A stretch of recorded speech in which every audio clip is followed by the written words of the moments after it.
Busy guy with lots to talk about. And I just want to start by asking your reaction to what you've been seeing across the country in response to the horrible murder of George Floyd. I weep for my people. The grief is profound, the suffering deep, the cry poignant and compelling. I weep for my nation, a nation that still to this day refuses to recognize the fundamental decency and humanity of Black people. When we say Black Lives Matter, we're not trying to suggest no one else's life matters. We're suggesting that other lives have been recognized, but ours still haven't. And so when I see what's happening with George Floyd, a Black man begging for relief from a knee applied to his neck, the full weight of that white man, that white cop upon his neck, the full weight of a society that refuses to lift its knee from our necks, the full weight of a society that is imbued with white supremacist logic and ideologies that penetrate even some aspects of law enforcement in this country. So I weep for this nation because George Floyd is a human being who deserved to be alive today.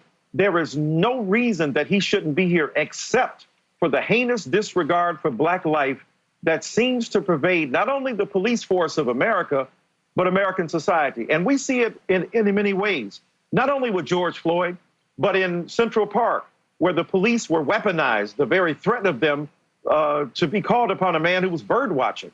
When we think about Ahmaud Arbery in Georgia, doing a simple thing, jogging down the street and being subject to being hunted down and killed like an animal. So unless this nation addresses the deeply entrenched racial bias and racial inequality that prevails, we will be having this conversation again. As deeply, profoundly painful as it is, we still have not learned to embrace, to recognize, and ultimately, in a very powerful sense, to love each other as fellow American citizens. Doc, it's 400 years in the making. How do you start to undo and unravel and tear down a system that was built to hold power and to keep certain groups of people in a certain space and only allow a few to get out while holding the majority of those back? How do you get out of this space? How do you convince America that's been in power for such a long time, that does not want to concede that power, but want to hold on to that space? How do you undo 401 years? That's a great point. And that is the question, because when the New York Times, led by Nicole Hannah-Jones at the New York Times Magazine, put forth the 1619 Project, on the one hand, you would think, man, there would have been tremendous celebration, because what she's trying to suggest is from 1619, when Black souls were extricated from their rest in African soil and forcibly brought here against their will in Jamestown, that this began the long pilgrimage of plantation life and of tremendous suffering and radical racial inequality in the country. But so many, even liberal historians, oh my God, this is wrong.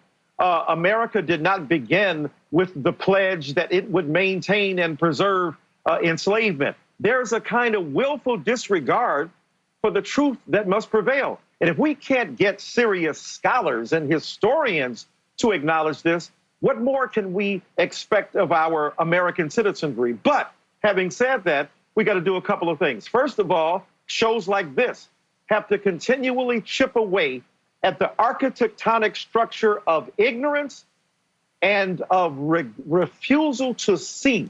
There's a willful blindness here that says, I don't want to look. We got to face history, number one. Number two, we've got to commit ourselves as American citizens to fight this bigotry.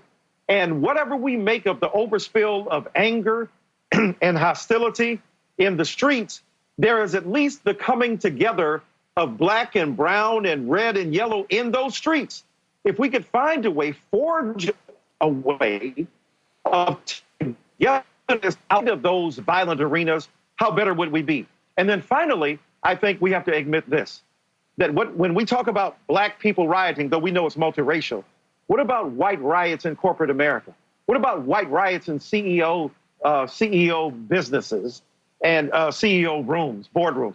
What about the white riot going on in the White House? A predatory neo-fascist president who refuses to acknowledge the central claim of humanity for black people, for brown people, for immigrants, and all others. This man is a plague upon this nation. We're dealing with a simultaneous plague, a pandemic of COVID-19 and a pandemic of COVID-16-19.